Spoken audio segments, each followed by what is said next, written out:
majesty of Menegroth, its treasuries and armories, and its many pillared halls of stone.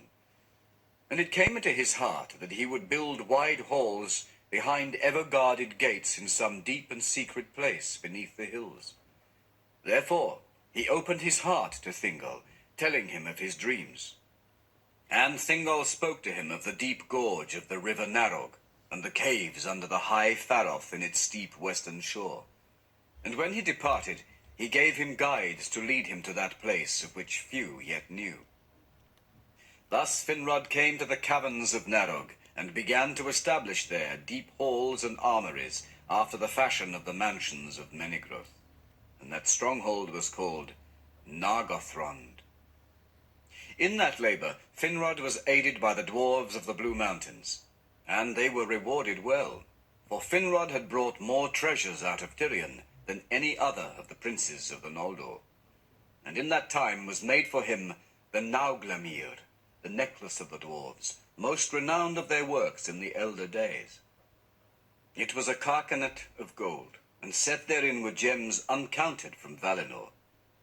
But it had a power within it, so that it rested lightly on its wearer as a strand of flax, and whatsoever neck it clasped, it sat always with grace and loveliness.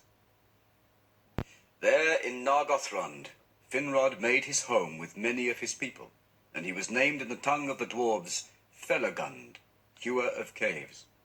And that name he bore thereafter until his end. But Finrod Felagund was not the first to dwell in the caves beside the river Narog. Galadriel his sister went not with him to Nargothrond, for in Doriath dwelt Celeborn, kinsman of Thingol, and there was great love between them. Therefore she remained in the hidden kingdom, and abode with Melian, and of her learned great lore and wisdom concerning Middle-earth. But Turgon remembered the city set upon a hill, Tirion the fair, with its tower and tree, and he found not what he sought, but returned to Nevrast, and sat in peace in Vinyamar by the shores of the sea. And in the next year Ulmo himself appeared to him, and bade him go forth again alone into the vale of Sirion.